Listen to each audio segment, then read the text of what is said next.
কুষ্টিয়ার কুমারখালী উপজেলায় গড়াই নদীর উপর ২০০৪ সালে নির্মিত হয় সৈয়দ মাসউদ রুমি সেতু। দীর্ঘদিনের ব্যবহারের ফলে সেতুটিতে ছোট বড় গর্তের সৃষ্টি ও নিরাপত্তা পিলার ভেঙে যাওয়ায় চলতি মাসের প্রথম সপ্তাহে এর সংস্কার কাজ শেষ করেছে সড়ক ও জনপথ বিভাগ। মাসুদ করিম এন্টারপ্রাইজ নামের একটি ঠিকাদারি প্রতিষ্ঠানের মাধ্যমে কাজ শেষ করতে ৬৫ লাখ টাকা ব্যয় দেখিয়েছে সওজ। তবে এ কাজ টেকেনি ১০ দিনও। সেতুটি আবারও ফিরেছে খানাখন্দে ভরা আগের রূপে। এই যে রাস্তাটা করলো, আমরা তো ইজি বাইক চালাই, যাওয়া আসা তো সবসময় করে। একটা সাইড ৫-৭ দিন গেল, ১০ দিন মতো গেল, আর একটা সাইড করার পরের দিন বৃষ্টি হলো, সম্পূর্ণ ওইটি চলে গেছে। এই যে রাস্তার যে এত টাকা হচ্ছে আপনার প্রকল্প ক্ষেত্রে যে ব্যয় করা হয়েছে, তার আমার মনে হয় যে বিন্দু পরিমাণও কাজ করা হয় নাই। আর কাজ যদি করাই হইতো তাহলে এই অবস্থায় কিছুদিনের মধ্যে এই অবস্থা হইতো না। স্থানীয়দের দাবি, সংস্কারের নামে দুর্নীতি ও লুটপাটের মহোৎসব চলায় সেতুর এ বেহাল দশা হয়েছে। জনপ্রত্যাশার যে সড়কটা এখানে আসলে নির্মাণ করার দরকার ছিল, সেটা আমরা দেখতে পাচ্ছি না।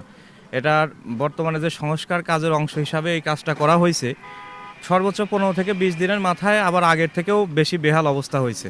মানে বারবার সংস্কার করলে কি হবে, সংস্কারের কাম ঠিক মতন হলো করা হয় না। এই কামটা যাতে উদ্যমহল প্রশাসন যে কামটা করেছে এর হলো তদন্ত করার দরকার আছে।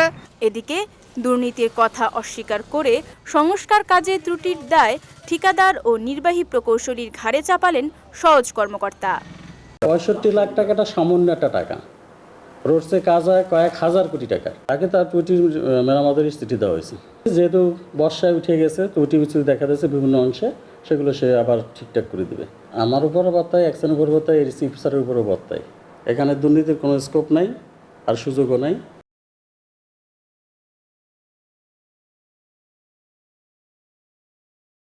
অন্যদিকে সংস্কার কাজের বেহাল দশার পেছনে বৃষ্টির অজুহাত দেখালেন নির্বাহী প্রকৌশলী।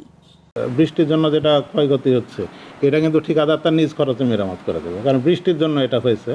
আমরা তাকে একটা যে সে কাজ করছে, কিন্তু বৃষ্টিতে তো নষ্ট হতেই পারে, এটাও খুবই, এটা তার গাফিলতি বলা যাবে না, কিন্তু আবহাওয়াজনিত কারণে নষ্ট হয়েছে। এটা কিন্তু আর কোনো সরকারি খরচ আর দেবে না, ঠিকাদার তার নিজ খরচে এটা ঠিক করে দেবে। প্রতি বছর সংস্কারের নামে বিপুল পরিমাণ অর্থ ব্যয় হলেও জনগণ এর যথাযথ সুফল পায় না। তাই এসব অনিয়মের বিষয়ে তদন্ত সাপেক্ষে উপযুক্ত ব্যবস্থা নেয়ার দাবি জনসাধারণের। বিজয় টিভি নিউজ ডেস্ক।